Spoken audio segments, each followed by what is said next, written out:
Hey guys, Aaron Baker, no sugar-coated news, and it's been one crazy week. Started off getting real bad when we had a mall shooting up here in Portland, Oregon, just 2 hours from me, at a mall that I like to go to when I'm up in Portland.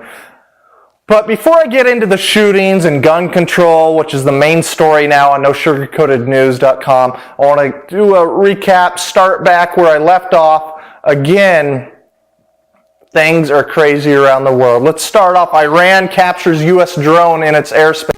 That was December 4th. That's actually a drone. And remember, United States, we were denying it. No, you don't have our drone. No, we're not missing a drone. We didn't know our drone was missing. And we didn't want to say they even had it. And sure enough, they did. And it was built right up here on the Washington, Oregon border. So close to us, close to me here at home. Kill those effing Yankees slowly and painfully. The anti-American pastor, Gungman style rapper PSY. Unbelievable there. Yeah, come to dinner. Come sing to the executive branch of the United States. Oh, we don't care that you want to kill us. And you know, if any of us did that, we'd be considered a hate group immediately. And there's no way we'd be going to any other country in the world that we said that about and singing that type of music to their heads of state. Petty officer arrested after attempting to hand over Navy's secrets to FBI agents posing as Russian spies. Again, you'll find this all on nosugarcoatednews.com. Gotta keep those James Bond movies selling. Gotta keep those James Bond movies selling. Marijuana now legal in Washington. People get high below Space Needle. Interesting, it's also legal now in Colorado, but watching these videos of people out there on the night going to party, and they look disappointed at the point of when the police weren't going to be there to shoo them away. It was disappointment. They were disappointed. Michigan becoming the 24th right-to-work state. Obama and Clinton beat war drums. Syria mixing chemical weapons. Okay, let's get the camera on here. You guys want to check this out a little bit. 75,000 U.S. troops needed in Syria. ABC News' Martha Raddatz. Again, she's no small cookie in the mix of foreign policy, really. That was December 6th, saying that we need 75,000 U.S. troops to secure the chemical weapons in Syria. Exiled Hamas chief to lead Gaza victory rally of recent 8-day war against Israel. Again, victory rally in Gaza. They won the 8-day war against Israel. You know, it was interesting when that bomb, the bus bomb exploded, and then suddenly there was a ceasefire. Not good. NATO says military intervention in Syria is imminent. Here we go. Israel ambassador, chemical weapons passed from Syria to Hezbollah would be game changer. Interesting, in that article you'll find a video that was actually posted by Jewish News One's report, posted June 13th, 2012. June, talking about the same thing, about Syrian chemical weapons. This is no new story. It's just now getting hyped up in the media about the Syria chemical weapons because they need it to. And you'll find out that we're building up troops there, NATO is. Several people shot as gunman opens fire at Clackamas Center Mall. We were giving you the best reports we could there on that. Protesters turn violent in Michigan over right-to-work legislation. That was a sad deal. Protesters ripping down tents, fists thrown. Not a good deal. Some entertaining videos there, though. Definitely check that out. Here's Oregon mall shooter wearing woman's clothing and photo. Oregon senator will sponsor anti-gun bill. Here it comes, guys. Anti-gun legislation. That's what's coming our way. Oregon senator says wants to limit the rounds that magazines can hold to 10.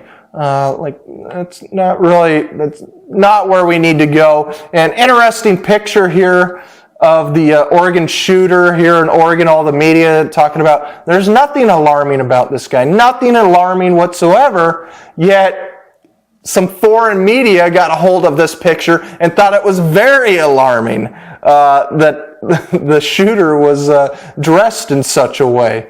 Some of the top stories here. Kindergarten bloodbath. 22 children dead. 29 total dead.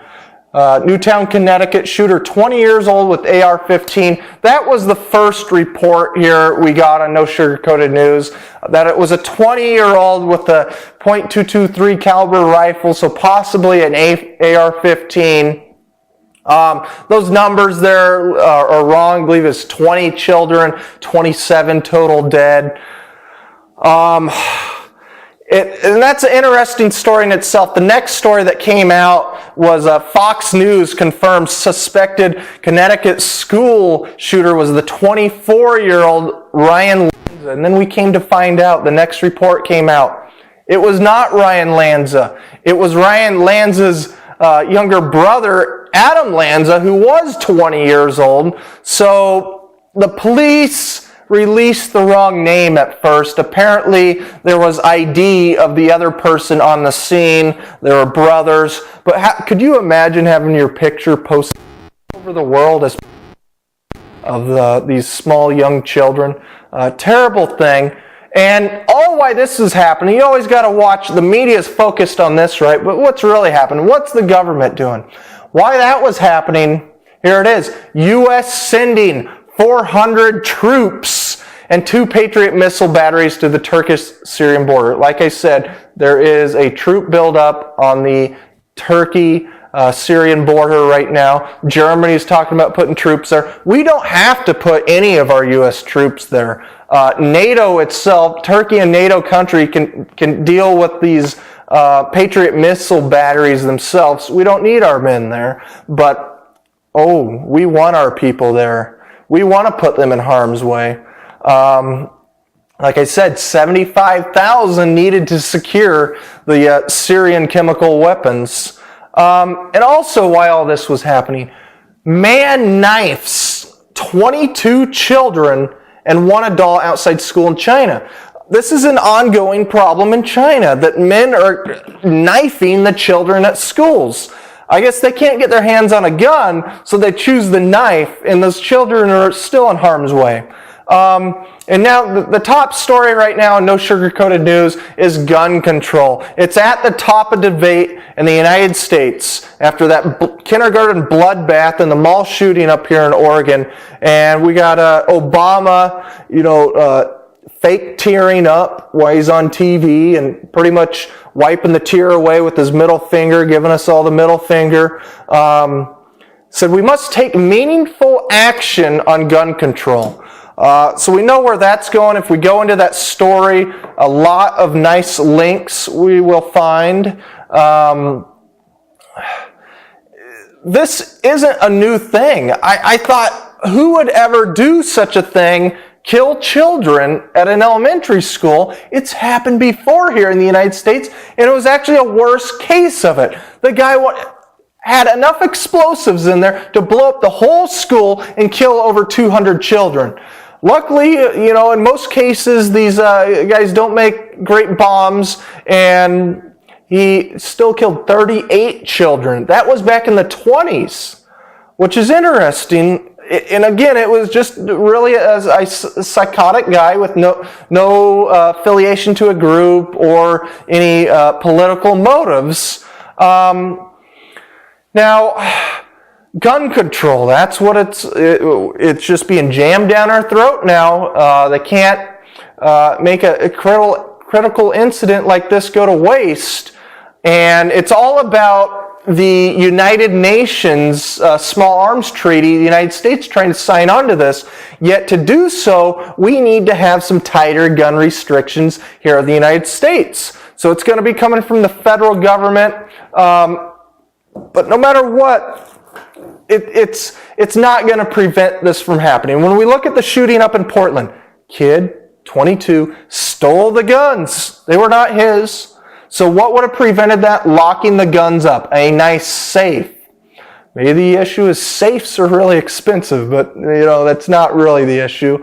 But again, in Connecticut, guns were stolen. They were not his guns.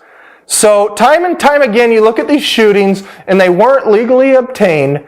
They were stolen. So, that's the problem. The guns need to be locked up in secure safes. And here in Oregon, in this article, I have lots of links to shootings.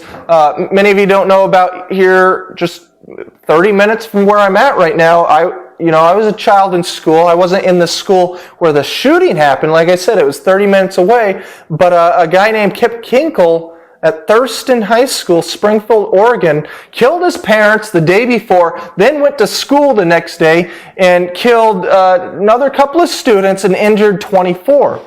Big deal. And that was before Columbine. And again, in this Kip Kinkle case right here in Oregon, again, they were not his guns. He was actually expelled from school the day before for having a stolen gun.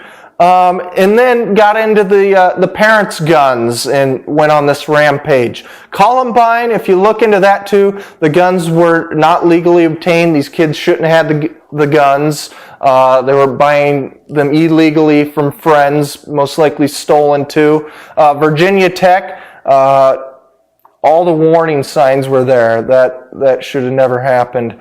But now, interesting, we talk about gun control, and do you remember the Oslo slaughter in Norway?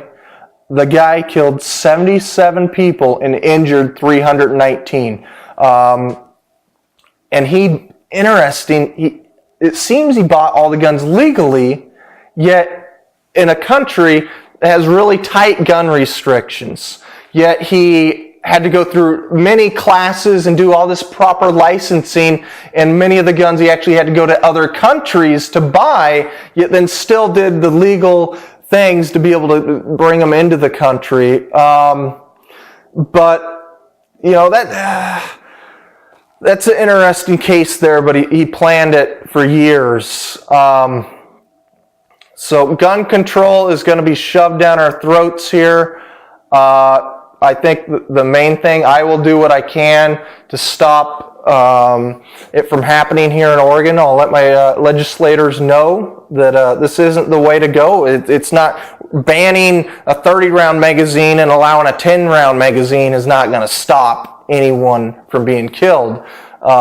Main thing is, in cases here in Oregon, even in Connecticut, if they were locked up in a safe where the actual proper gun owner, it was the only one who knew the combination, it would have been prevented.